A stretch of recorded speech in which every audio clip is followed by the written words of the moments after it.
Hi, welcome all to lettuce edu tips. എല്ലാ PSC ഉദ്യോഗാർത്ഥികൾക്കും lettuce edu ടിപ്സിലേക്ക് സ്വാഗതം. യൂണിവേഴ്സിറ്റി LGSന് വേണ്ടിയിട്ടുള്ള പ്രിപ്പറേഷൻ ആണ്. അപ്പോൾ അതിൻ്റെ ജോഗ്രഫിയാണ് പഠിക്കുന്നത്. ജിയോഗ്രഫിയിൽ വാർത്താവിനിമയ മേഖലയിലെ പുരോഗതിയെക്കുറിച്ചുള്ള ഒരു ക്ലാസ് നമ്മൾ പഠിച്ചു കഴിഞ്ഞു. ഇന്നത്തെ ഈ ക്ലാസ്സിലും വാർത്താവിനിമയ മേഖലയിലെ പുരോഗതിയുടെ സെക്കൻഡ് പാർട്ടാണ്. അപ്പോൾ ഇവിടെ നമ്മൾ പഠിക്കാൻ പോകുന്നത് നമ്മുടെ വാർത്താവിനിമയ സംവിധാനം ഉണ്ടായിരുന്ന, നമുക്കറിയാം ടെലഗ്രാഫ് എന്ന് പറയുന്ന ഒരു സംവിധാനം നമുക്കിവിടെ ഉണ്ടായിരുന്നു.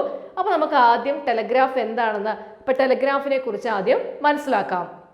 1851, അതായത് ബ്രിട്ടീഷുകാർ ഇന്ത്യ ഭരിക്കുന്ന സമയം അല്ലെ, 1851 കൽക്കട്ടയെയും, അതായത് ഇന്ന് നമ്മൾ കൊൽക്കത്ത എന്ന് പറയും, അന്ന് അതെന്തായിരുന്നു, അന്ന് കൽക്കട്ടയായിരുന്നു അല്ലെ. കൽക്കട്ടയെയും അതുപോലെ തന്നെ ഡയമണ്ട് ഹാർബറിനെയും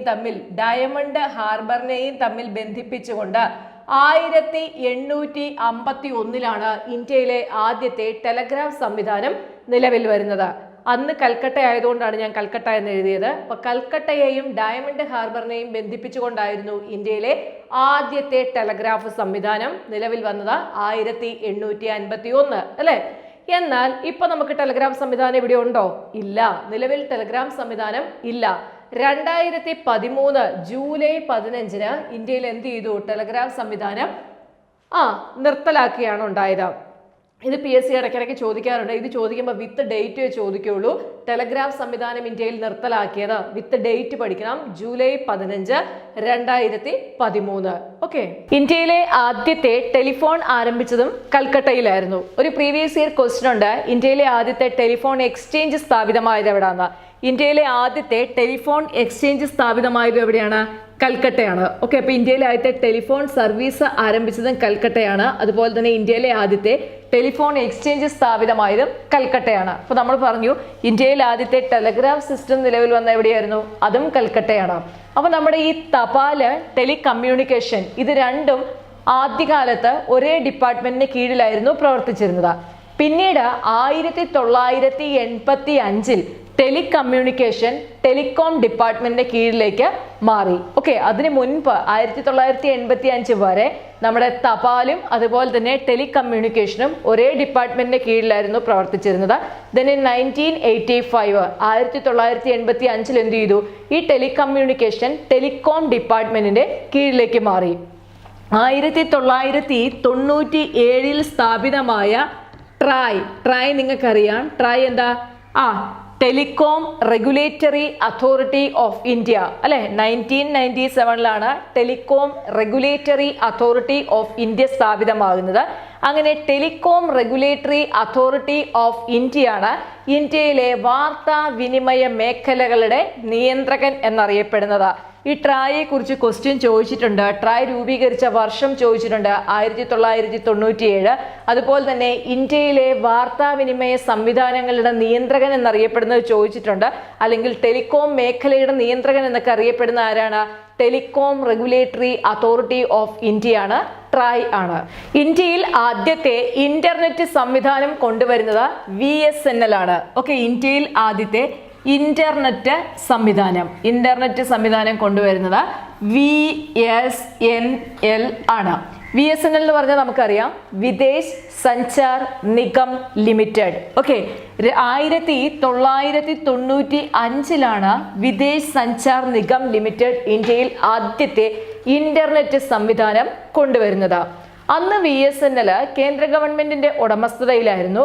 then 2002 ഓഹരി വിറ്റഴിക്കലിനെ തുടർന്ന് VSNL ടാറ്റയുടെ നിയന്ത്രണത്തിന് കീഴിലായി.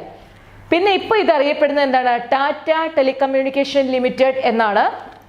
ടാറ്റ കമ്മ്യൂണിക്കേഷൻ ലിമിറ്റഡ് എന്നാണ് VSNL നിലവിൽ അറിയപ്പെടുന്നത്. അപ്പൊ ഇത് ചോദിച്ചിട്ടുണ്ട്, ഇന്ത്യയിൽ ആദ്യമായിട്ട് ഇന്റർനെറ്റ് സംവിധാനം കൊണ്ടുവരുന്നത് ആരാന്ന് ചോദിച്ചിട്ടുണ്ട്. ഓർത്ത് വെക്കുക, ഇന്ത്യയിൽ ആദ്യമായി ഇന്റർനെറ്റ് സംവിധാനം നിലവിൽ വന്ന വർഷവും ചോദിച്ചിട്ടുണ്ട്. ഇന്ത്യയിൽ ആദ്യമായി ഇന്റർനെറ്റ് സംവിധാനം നിലവിൽ വന്ന വർഷം 1995. 1995 ഇന്ത്യയിൽ ആദ്യത്തെ ഇന്റർനെറ്റ് സംവിധാനം കൊണ്ടുവരുന്ന ആരാണ്? VSNL ആണ് അല്ലെ, വിദേശ് സഞ്ചാർ നിഗം ലിമിറ്റഡ്. ഈ വിദേശ് സഞ്ചാർ നിഗം ലിമിറ്റഡ് ഇപ്പൊ അറിയപ്പെടുന്നതാണ് എന്താ? Tata communication limited. അപ്പോൾ ഓഹരി വിറ്റഴിക്കലിനെ തുടർന്നാണ് എന്ത് ചെയ്തത്? ടാറ്റയുടെ നിയന്ത്രണത്തിൽ കീഴിലായതും ഏതാണ്ട് 26% കേന്ദ്ര ഗവൺമെന്റിന്റെ ഓഹരി അതിനകത്ത് ഉണ്ട് താനും. ഇന്ത്യയിലെ ഏറ്റവും വലിയ പൊതുമേഖലാ ടെലികോം കമ്പനിയാണ് എന്ന് പറയുന്നത് BSNL. ഓക്കെ, പൊതുമേഖലയിൽ പ്രവർത്തിക്കുന്ന ഇന്ത്യയിലെ ഏറ്റവും വലിയ ടെലികോം കമ്പനിയാണ് BSNL. BSNLനെ കുറിച്ച് നമ്മളോട് ക്വസ്റ്റ്യൻ ഒക്കെ ചോദിച്ചിട്ടുണ്ട്. BSNL നിലവിൽ വന്ന വർഷമാണ് ചോദിക്കാറുള്ളത്. BSNL നിലവിൽ വന്ന വർഷം 2000 ആണ്. 2000 ഒക്ടോബർ 1 എന്ത് ചെയ്യുന്ന BSNL നിലവിൽ വരുന്നത്. ഓക്കെ, ഇപ്പൊ ഇന്ത്യയിലെ ഏറ്റവും വലിയ പൊതുമേഖലാ ടെലികോം കമ്പനി എന്നറിയപ്പെടുന്നതാണ് BSNL. BSNLന് മുംബൈ അതുപോലെ തന്നെ ന്യൂഡൽഹി ഈ 2 മഹാനഗരങ്ങൾ ഒഴിച്ച ബാക്കി എല്ലായിടത്തും സർവീസ് ആർക്കുണ്ട്? BSNLനുണ്ട്. BSNL സർവീസ് നടത്താത്ത 2 പ്രധാനപ്പെട്ട സ്ഥലങ്ങളാണ് എന്ന് പറയുന്ന മുംബൈ ആൻഡ് ന്യൂഡൽഹി. അപ്പൊ ഇവിടെ BSNL സർവീസ് നടത്താത്തത് കൊണ്ട് ഇവിടെ സർവീസ് നടത്തുന്ന ആരായിരിക്കും? ഇവിടെ സർവീസ് നടത്തുന്നതാണ് MTNL. ഓക്കെ, അപ്പൊ മുംബൈ ന്യൂഡൽഹിയിലെ ടെലികോം സർവീസ് നടത്തുന്ന എന്തിന്റെ കേന്ദ്ര വാർത്താവിനിമയ മന്ത്രാലയത്തിന്റെ കീഴിലുള്ള ടെലികോം കമ്പനിയാണ് എന്ന് പറയുന്ന MTNL. കേന്ദ്ര വാർത്താവിനിമയ മന്ത്രാലയത്തിന് കീഴിലാണ് MTNL വരുന്നത്. MTNL ആണ് മുംബൈയിലും ന്യൂഡൽഹിയിലും എന്ത് ചെയ്യുന്ന ടെലികോം ചെയ്യുന്നത്, അല്ലെ, സർവീസ് നടത്തുന്നത്. അപ്പൊ MTNL എന്ന് പറഞ്ഞാൽ മഹാനഗർ ടെലികോം നിഗം ലിമിറ്റഡ് ആണ്.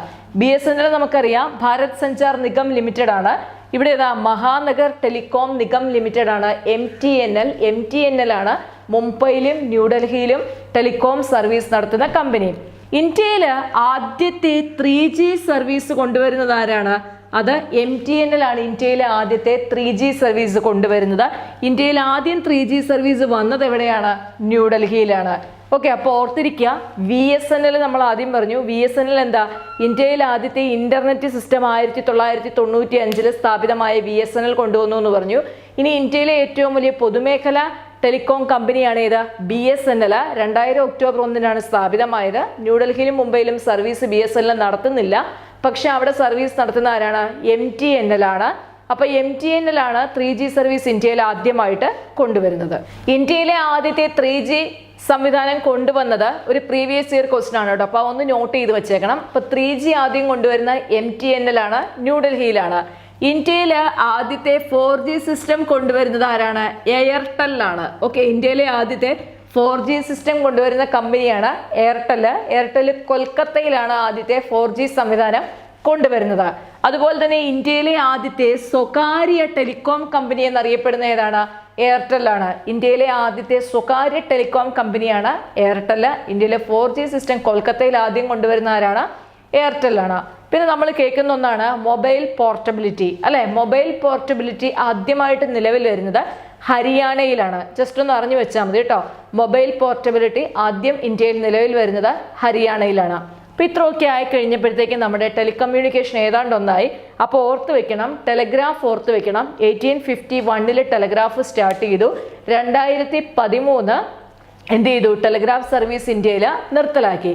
പിന്നെ നമ്മൾ ടെലിഫോൺ പറഞ്ഞു. ടെലിഫോൺ ആവട്ടെ ടെലഗ്രാഫ് ആവട്ടെ ഇതൊക്കെ ആദ്യം സ്റ്റാർട്ട് ചെയ്ത എവിടെയാണ്? കൊൽക്കത്തയിലായിരുന്നു. VSNL പറഞ്ഞു, BSNL പറഞ്ഞു, MTNL പറഞ്ഞു. ദെൻ എയർടെൽ ആണ് ആദ്യത്തെ ഇന്ത്യയിലെ സ്വകാര്യ ടെലിഫോൺ കമ്പനി എന്ന് പറയുന്നത്. അപ്പൊ ഇതുപോലുള്ള കാര്യങ്ങളെല്ലാം നോട്ട് ചെയ്ത് കഴിഞ്ഞാൽ നമ്മുടെ എന്തായി? ടെലികമ്മ്യൂണിക്കേഷനായി. ഇനി നമുക്ക് അടുത്ത ഇമ്പോർട്ടൻ്റ് ആയിട്ട് വാർത്താവിനിമയ മേഖലയിൽ പഠിക്കാനുള്ളതാണ് ഇത് പത്രങ്ങൾ, അല്ലെ? പത്രം, ദിനപത്രങ്ങൾ പഠിക്കാനുണ്ട്. പത്രങ്ങൾ അറിയപ്പെടുന്നത് തന്നെ ഏത് പേരിലാണ്? ഫോർത്ത് എസ്റ്റേറ്റ് എന്നറിയപ്പെടുന്നതാണ് ഏത്? പത്രം. പ്രീവിയസ് ഇയർ ക്വസ്റ്റ്യൻ ആണ് കേട്ടോ. ഫോർത്ത് എസ്റ്റേറ്റ് എന്നറിയപ്പെടുന്നതാണ് ദിനപത്രങ്ങൾ. Fourth estate. ലോകത്തെ ഏറ്റവും കൂടുതൽ പത്രങ്ങൾ പുറത്തിറക്കുന്നതിൽ ഒരു രാജ്യമാണ് എന്ന് പറയുന്ന ഇന്ത്യ. വേണമെങ്കിൽ നമുക്ക് പറയാവുന്നതാണ് ഇന്ത്യയാണ് ഏറ്റവും കൂടുതൽ പത്രങ്ങൾ പുറത്തിറക്കുന്നതെന്ന് വേണമെങ്കിൽ നമുക്ക് പറയാൻ സാധിക്കും. അതിലും ഹിന്ദി ഭാഷയിലാണ് ഇന്ത്യയിലെ ഏറ്റവും കൂടുതൽ പത്രങ്ങളും ആനുകാലിക പ്രസിദ്ധീകരണങ്ങളും എല്ലാം പുറത്തിറക്കപ്പെടുന്നത്. അപ്പോൾ ഓർത്ത് വയ്ക്കുക, ഫോർത്ത് സ്റ്റേറ്റ് എന്നറിയപ്പെടുന്ന ഏതാണ്? പത്രങ്ങളാണ്, അല്ലെ? ഇന്ത്യയിലെ ആദ്യത്തെ പത്രം എന്ന് പറയുന്ന 1780 ജനുവരി 29 പുറത്തിറക്കിയ ബംഗാൾ ഗസറ്റ്. ഓക്കെ, പല തവണ PSC ചോദിച്ചിട്ടുണ്ട് ബംഗാൾ ഗസറ്റ്. റിപ്പീറ്റഡ് ക്വസ്റ്റ്യൻ ആണ് എന്താ? ബംഗാൾ ഗസറ്റ്. ബംഗാൾ ഗസറ്റ് പല രീതിയിൽ ചോദിക്കാറുണ്ട്.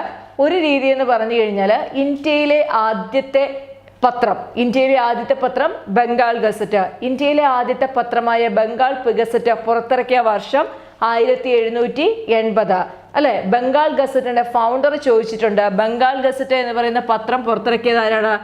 ജെയിംസ് അഗസ്റ്റസ് ഹിക്കിയാണ്. ജെയിംസ് അഗസ്റ്റസ് ഹിക്കി പുറത്തിറക്കിയ പത്രമാണ് എന്ന് പറയുന്ന ബംഗാൾ ഗസറ്റ്. അപ്പൊ ഈ 3 രീതിയിലും ക്വസ്റ്റ്യൻ പ്രതീക്ഷിക്കാവുന്നതാണ്. ഇന്ത്യയിലെ ആദ്യത്തെ പത്രം ബംഗാൾ ഗസറ്റ്. ഇംഗ്ലീഷ് ഭാഷയിലായിരുന്നു ബംഗാൾ ഗസറ്റ് പബ്ലിഷ് ചെയ്ത. ഓക്കെ, ഇംഗ്ലീഷിൽ പബ്ലിഷ് ചെയ്ത ഇന്ത്യയിലെ ആദ്യത്തെ പത്രം എന്ന് പറയാവുന്നതാണ് ഏത്? ബംഗാൾ ഗസറ്റ്. 1780 ജെയിംസ് അഗസ്റ്റസ് ഹിക്കിയാണ് എന്ത് ചെയ്യുന്ന? ബംഗാൾ ഗസറ്റ് പബ്ലിഷ് ചെയ്യുന്ന. 3 ക്വസ്റ്റ്യൻസ് പ്രതീക്ഷിക്കുക ഇവിടുന്ന്. പ്രസിദ്ധീകരണം തുടങ്ങുന്ന അല്ലെങ്കിൽ പ്രസിദ്ധീകരണം തുടർന്നുകൊണ്ടിരിക്കുന്ന ഇന്ത്യയിലെ ഏറ്റവും പഴയ പത്രമാണ് എന്നറിയപ്പെടുന്ന ബോംബെ സമാചാർ. ഓക്കെ, ബോംബെ സമാചാർ ആണ് നിലവിൽ പ്രസിദ്ധീകരണം തുടരുന്ന ഇന്ത്യയിലെ സമാചാർ, ഇന്ത്യയിലെ ഏറ്റവും പഴയ പത്രം. ഓക്കെ, പ്രസിദ്ധീകരണം തുടരുന്ന ഇന്ത്യയിലെ ഏറ്റവും പഴയ പത്രമാണ് ഏതാ?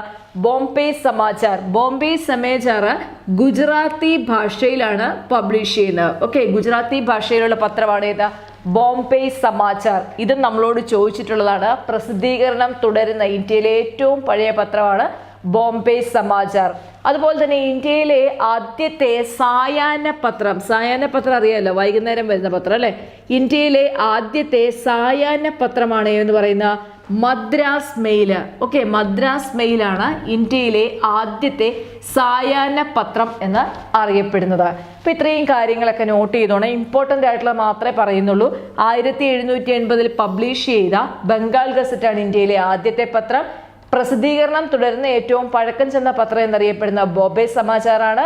ഇന്ത്യയിലെ ആദ്യത്തെ സായാഹ്ന പത്രം എന്നറിയപ്പെടുന്ന ഏതാണ്? മദ്രാസ് മെയിൽ. ഇന്ത്യയിലെ ഏറ്റവും വലിയ വാർത്താ ഏജൻസി എന്നറിയപ്പെടുന്നതാണ് PTI. PTI നിങ്ങൾക്കറിയാം, പ്രസ് ട്രസ്റ്റ് ഓഫ് ഇന്ത്യ അല്ലെ. പ്രസ് ട്രസ്റ്റ് ഓഫ് ഇന്ത്യ ആണ് PTI. ഇന്ത്യയിലെ ഏറ്റവും വലിയ വാർത്താ ഏജൻസിയാണ്. ഇന്ത്യ ഗവൺമെന്റിന് കീഴിൽ പ്രവർത്തിക്കുന്ന വാർത്താ ഏജൻസിയാണ് എന്ന് പറയുന്ന PTI അല്ലെങ്കിൽ പ്രസ് ട്രസ്റ്റ് ഓഫ് ഇന്ത്യ. അപ്പൊ ഇത്രയും കാര്യങ്ങളാണ് പ്രധാനമായിട്ട് നമ്മൾ ദിനപത്രങ്ങളെ കുറിച്ച് പഠിക്കാനുള്ളത്. ഓർത്തു വെക്കുക, ഏറ്റവും കൂടുതൽ ദിനപത്രങ്ങൾ പ്രസിദ്ധീകരിക്കുന്ന ഇന്ത്യൻ ഭാഷ ഏതാണെന്ന് ചോദിച്ചാൽ ഏതാണ്? അത് ഹിന്ദി ഭാഷയാണ്. ഓക്കെ, അപ്പൊ ഈ ക്ലാസ്സിൽ നമ്മൾ ഇന്ന് പഠിച്ച എന്തൊക്കെയാണ്? ടെലികമ്മ്യൂണിക്കേഷൻ ആൻഡ് ദിനപത്രങ്ങൾ. ഈ 2 കാര്യങ്ങളാണ് ഈ ക്ലാസ്സിൽ ഉൾപ്പെടുത്തിയിരിക്കുന്നത്. ഇനിയും നമുക്ക് വാർത്താവിനിമയ രംഗത്തെ പുരോഗതിയെക്കുറിച്ച് പഠിക്കാനുണ്ട്. അതിൽ നമുക്കിനി ടെലിവിഷൻ വരുന്നുണ്ട്, റേഡിയോ വരുന്നുണ്ട്. ഓക്കെ, അപ്പോൾ നമുക്ക് അടുത്ത ക്ലാസ്സിൽ പഠിക്കാം. ഇന്നത്തെ ഈ ക്ലാസ് തൽക്കാലം ഇവിടെ നിർത്തുകയാണ്. അപ്പോൾ ഈ ക്ലാസ് നിങ്ങൾക്ക് ഇഷ്ടപ്പെട്ടുവെങ്കിൽ നിങ്ങൾ ലെറ്റ്യൂസ് ടിപ്സ് എന്ന് പറയുന്ന ഈ ചാനൽ സബ്സ്ക്രൈബ് ചെയ്യുക. ചാനൽ സബ്സ്ക്രൈബ് ചെയ്യുന്നതിനോടൊപ്പം തന്നെ കൂടെയുള്ള ബെല്ലൈക്കൺ കൂടി എനേബിൾ ചെയ്യണം. എങ്കിൽ മാത്രമേ ഞാൻ ക്ലാസ്സുകൾ അപ്ലോഡ് ചെയ്യുന്ന സമയത്ത് തന്നെ നിങ്ങൾക്ക് നോട്ടിഫിക്കേഷൻ ലഭിക്കുകയുള്ളൂ. ദെൻ നിങ്ങളോടൊപ്പം പ്രിപ്പയർ ചെയ്യുന്ന മറ്റു ഉദ്യോഗാർത്ഥികൾക്ക് കൂടി ഈ ചാനലിൻ്റെ ലിങ്ക് ഒന്ന് ഷെയർ ചെയ്യുക. അപ്പോൾ അടുത്ത ക്ലാസ്സിൽ കാണാം. താങ്ക്